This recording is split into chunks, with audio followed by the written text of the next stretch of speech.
What up, and welcome in to a Wednesday edition of the Locked On NFL podcast. He's Tony Wiggins. I'm James Rapien. Thank you so much for making us your first listen on what is going to be, honestly, Tony, a wild, wild week because COVID-19, I hate it. It's the worst. It's the worst topic to talk about, and it's rearing its ugly head in Cleveland. Plus, we're going to get to our Week 15 power rankings from the Locked On NFL Network and which teams are really going to make a run. There's Yeah, a lot of pretenders out there. Which teams are really going to make a run? But no doubt. Tony, what's going on, my man? How's the weather in Jacksonville right now? The weather's fine. The weather is great. It looks like it's about, I haven't even been out, but it's like 70 and it's just somewhere in the 70s, So we don't complain too much down here about things. Yeah, I got it's 50s here in Ohio. It's 50s here, so it could be worse in December. I'll take it. No doubt about it, man. A lot of stuff with our coaches going on down here, but I talked about it so much, man. I don't even want to talk about it anymore. So we're going to talk about it. Yeah. It's a dumpster fire in Jacksonville. There's your update on Urban Meyer. There it is. A place is. that hasn't been a dumpster fire is used to being it, but they weren't last year, and they were the favorites in the AFC North this year. And in second place, certainly in the hunt, the Cleveland Browns had 8 players test positive for COVID-19 on Tuesday, including some key names here. And I'm going to read off all of the names for you. And Jedrick Wills, excuse me, the tackle. Baker. First off, I'll say this: Baker Mayfield did not test positive yet, so hopefully it doesn't happen. But Jedrick Wills did. Takaris McKinley, Wyatt Teller, so 2 key offensive linemen, a key pass rusher, Austin Hooper, the tight end, wide receiver Jarvis Landry, Drew Forbes, all testing positive, and then a couple practice squad guys as well. And look, COVID-19 outbreaks are going to happen, but I believe it was 37 players tested positive on Monday. Mm-hmm. You have 8 on one team Tuesday. Look, Tony, like we're getting to the part of the season. This is, must-win time for a lot of these teams, including the Cleveland Browns, as they try to make it back-to-back years, making a playoff run. Mm-hmm. And it looks like they could. They all tested positive, by the way. It's not like it's a close contact. But it looks like they could be out with some of the, without some of these key guys this weekend. Right. And then just last night, Jalen Ramsey in a big game. So now some of those fears that, the powers that be had when they created some of these protocols, now they got to actually deal with it. And not that we'll always go back to normal with COVID-19, but I had kind of gotten to the point where I started getting a little lackadaisical about it. Like, okay, we're past this phase. And then now with this breakout in this small group of people, mm-hmm. Now you really realize that the effects that this could have. Cleveland's fighting for a playoff spot. So last night, the Rams, or 2 nights ago, the Rams are doing their thing without some of their best players or without a generational talent, and they were able to fight through it and win. But now comes a time when the NFL has to possibly deal with all of those contingency actions that they had. And we had sort of, I think a lot of people are like me, where you hadn't forgotten, but you had sort of put it behind you and put behind you what it would be like to have to actually deal with the consequences. And how do you come up with a plan this late in the game? It's one thing early in the season because you can move stuff around. This late in the game is very, very hard to be moving stuff around because there is an end game to this. And the end game is the Super Bowl, and that can't be changed. That date can't be changed. So now there's a hard suspense date that everyone has to make sure that they can get all of this stuff figured out before they get to that. So the NFL might get busy here real soon on how they might have to navigate and set up some of these games. Yeah, it's and we're starting to have Saturday games, and if you're vaccinated players, they get tested once a week, non-vaccinated every single day. I think the testing, they're going to start. Wouldn't be shocked if it's later. We're recording this on Tuesday afternoon. If at some point today or tomorrow, the NFLPA and the league agree to more testing, because again, that's the key, and to just identifying it so you don't have these outbreaks. And along, guys, you know what? Yeah. And the nauseating part about that, along with the more testing, now come all of the conversations. Everybody turns into Dr. Fauci when they have an agenda and they want to, try to sell you on something or not on something. So here come all of those conversations again. And now it's just, that's the part for me that sort of makes my brain want to pop. It's not necessarily listening to two sides of a story, but it's listening to two sides of a story, and neither one of them really know what the hell they're talking about. Because all of this, what this shows is we're all doing the best we can. And No by the one way, knows anything. Mark Sessler of NFL Network dropped some numbers. He asked NFL Research for these numbers. Players have missed 262 games this season because they were on the COVID list. There were 309 missed games due to COVID through weeks 14 a year ago, and 443 missed games on the whole season during the 2020 season. So even with the vaccine, right, and everything going on, it's going to, I mean, it's trending. It's what, 47 less games through 14 weeks, but there's still a lot of missed games. And that's the part of it that I think we're going to see more tested. Because again, and I said this way back when it started, when we were talking about, is there going to be a season? Is there not? Right. Testing is the key. Identifying it and getting the person that tests positive to get moving.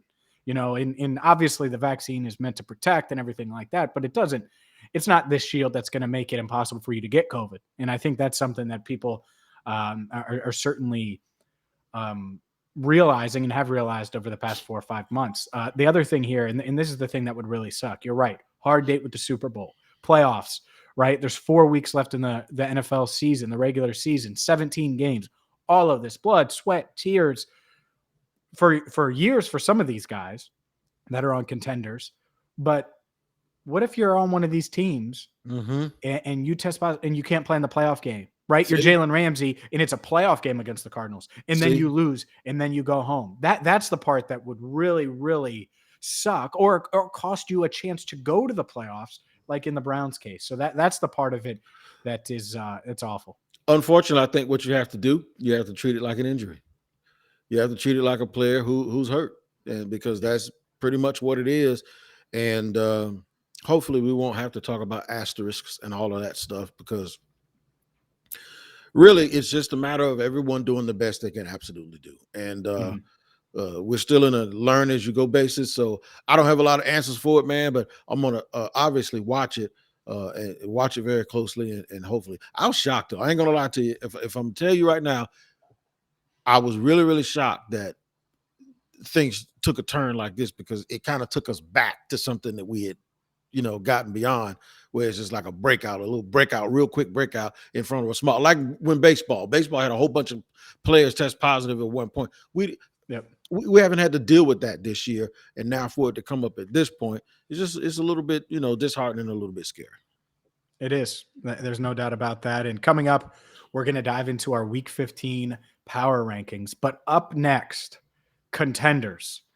Which teams do we think have a real shot here at making a run? Is it just the same old, same old? Are there a dark horse or two?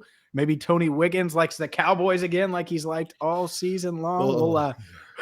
We'll dive into that next. But first, I got to tell you about Super Bowl 56, because look, like Tony said, Super Bowl 56 is quickly approaching, less than 100 days away, and On Location is the official hospitality partner of the NFL. It's the only place to score a once-in-a-lifetime Super Bowl ticket and experience package. Select your exact seats, choose from elite experiences featuring an exclusive pregame celebration with NFL legends, 5-star LA hotels, and food by the great Wolfgang Puck. Visit onlocationexp.com/SB56 for more information, or search Super Bowl On Location. Again, that's onlocationexp.com/SB56, or search Super Bowl On Location. What is Stance? Stance is apparel. That's right. Apparel that represents a radical reinvention of socks, underwear, and active apparel.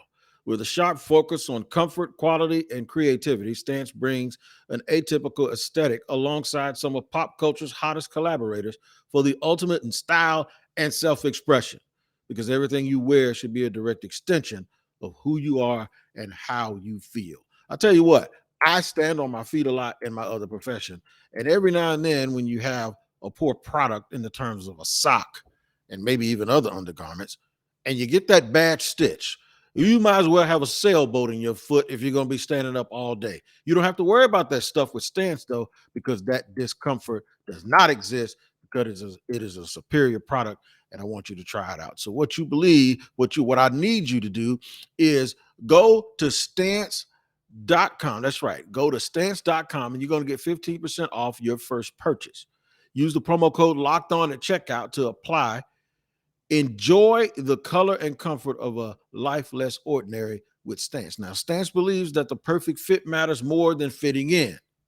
Those that feel good do good. So do yourself a favor and go to stance.com. Use the promo code locked on to get 15% off your first purchase.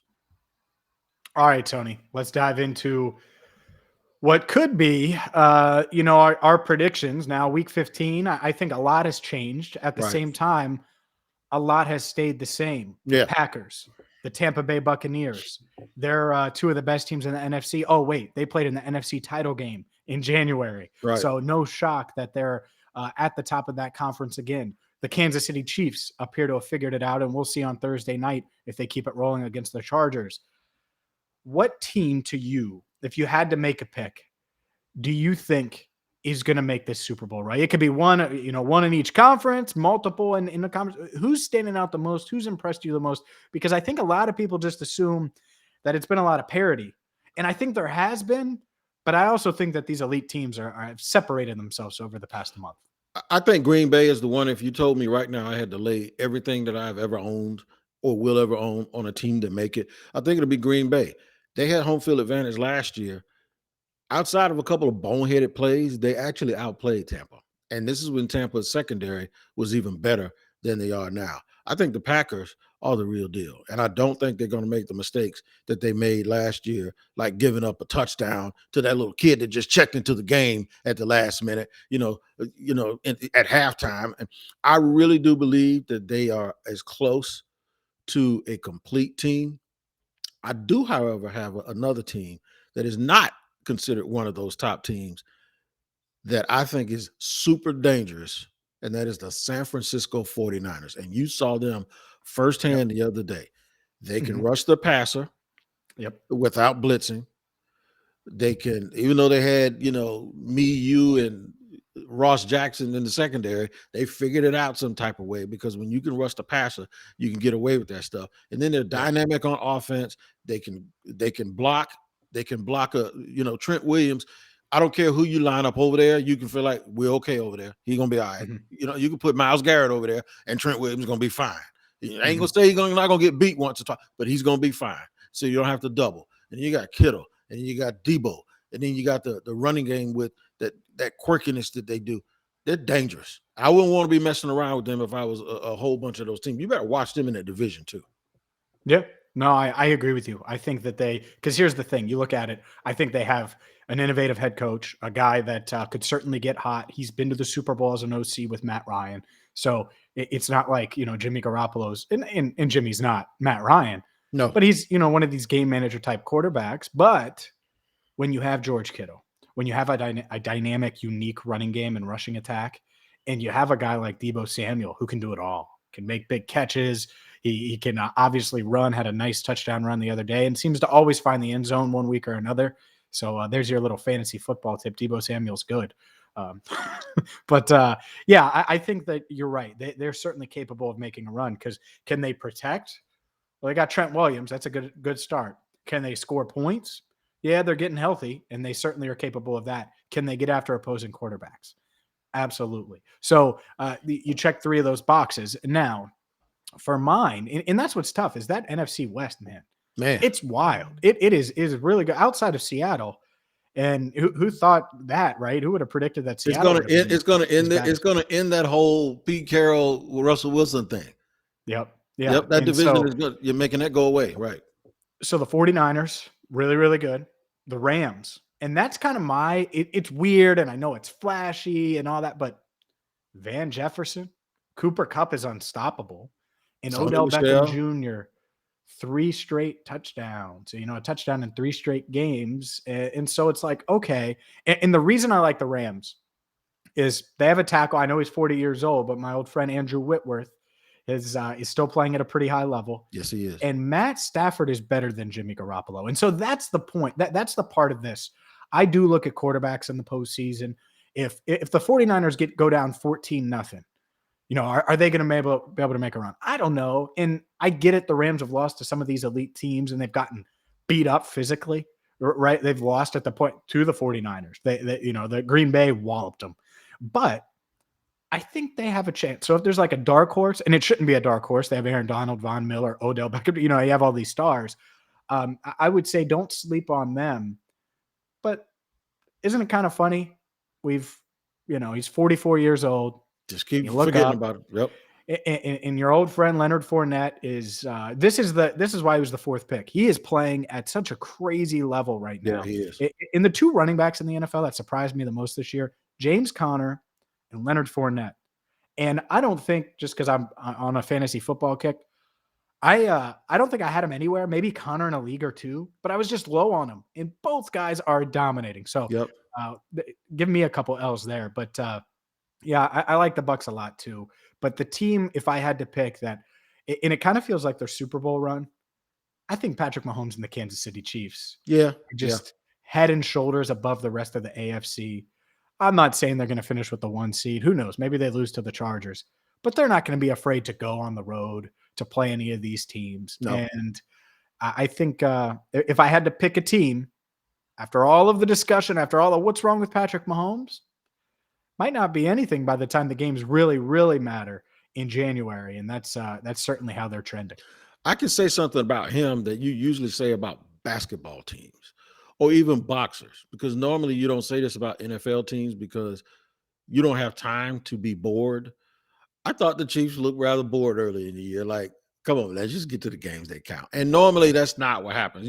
There were years with Shaq and Kobe, the Lakers were like the 4th seed. It was like, we don't care. Let's get us in the playoffs. We're going to knock your head off.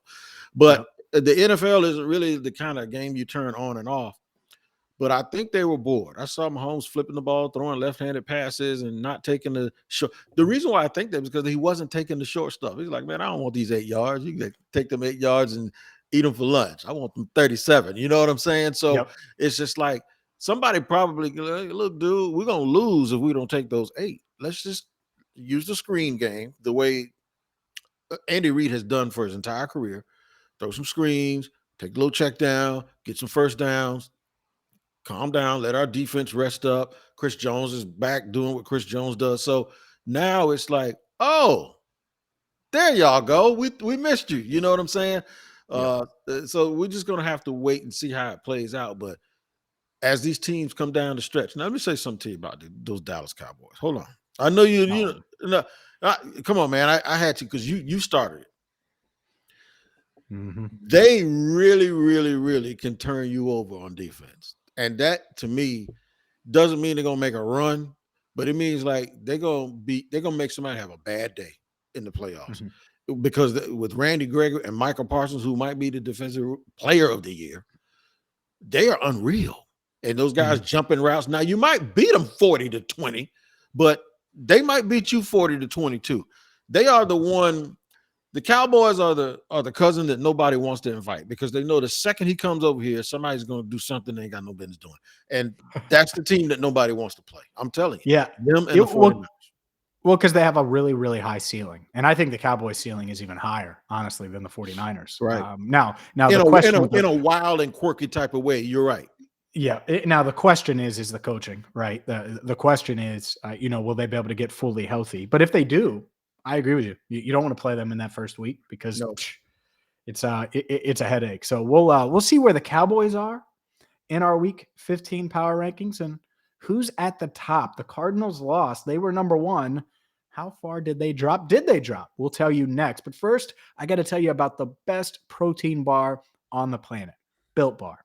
They're covered in 100% chocolate. They're high in protein. They're low in sugar. They're low in calories, and they taste amazing. It is the protein bar that tastes like a chocolate bar. So it feels like, and it tastes like, you're having a nice, awesome snack that is healthy. And I don't know about you, I struggle to have healthy snacks in my life. It's just one of those things.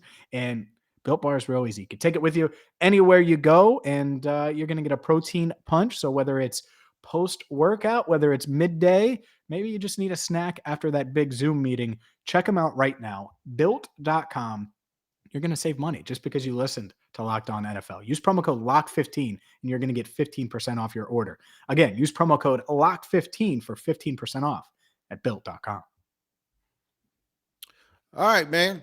So what we got going? I haven't even looked at the power rankings. I'm gonna be honest with you. Normally I know what they are, but I did not look at them. I wanted to wait and see and be Yeah. surprised with what happened. I can tell. Let me tell you what I did though. So I'm gonna give you. I actually dropped Arizona to number 6. They looked so bad last night, and I think that's where I had them. So I had my top. Go ahead.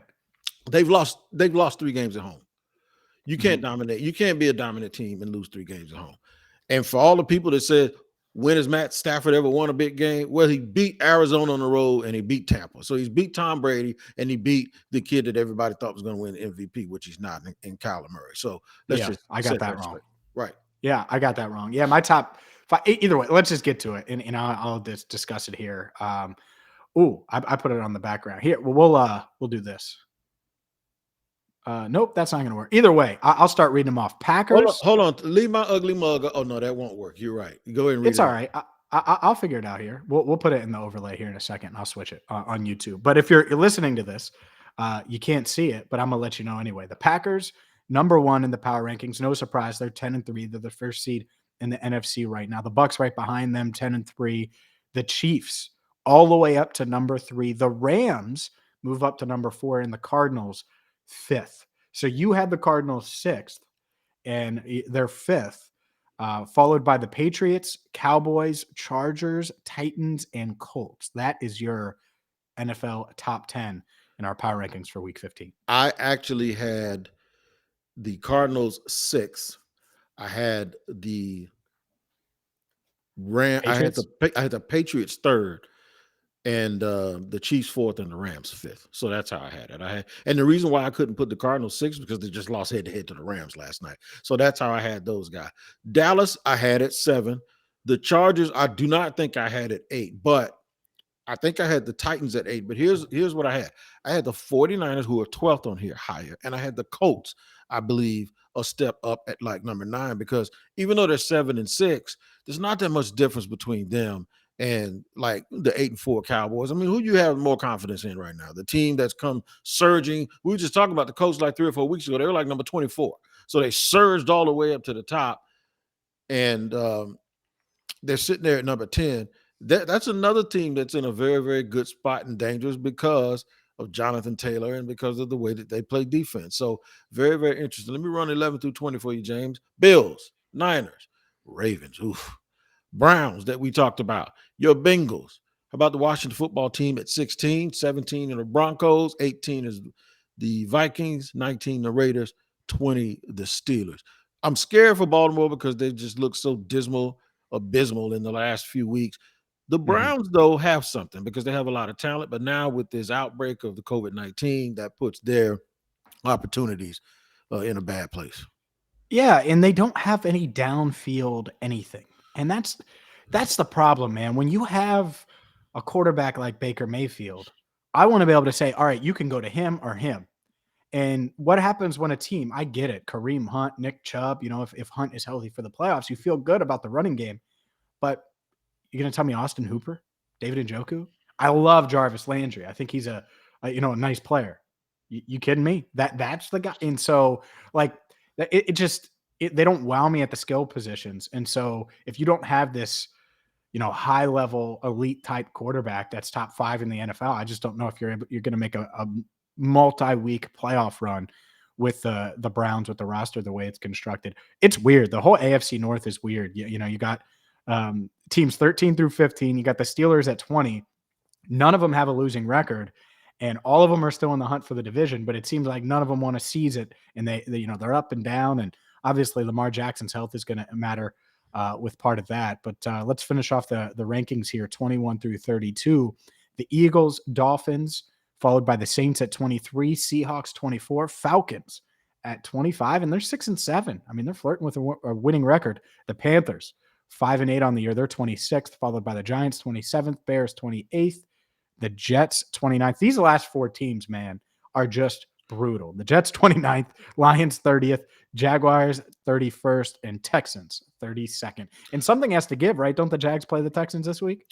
Yep. 8-43 and 1 are those last 4 teams combined. Of these last group of teams, I think the Falcons have really, really overachieved with their roster, Mhm. and their coach has to be given a lot of credit. Arthur, he has to be given a whole lot of credit. What's the coach's name? Isn't his name Arthur? Arthur Smith, yep. Arthur Yep, Smith. in Tennessee, yep. Yeah, they have to be given a lot of credit because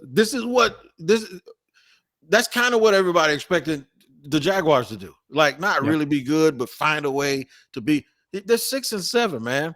And look Mhm. at Miami. Miami is the best team. I think Miami is the best team right now. Miami and Denver are the two best teams in these last Yep. 17, in this last second half. Because Denver, you got to give them credit too, man. Nobody really thought they were going to be good, especially when they start purging and sending people away. And look at them. They're right there involved in all of this stuff. So it's going to be very, very interesting. Yeah, we do play the Jaguars do play the Texans, and that right now will probably be for the chance to get the number 1 pick overall.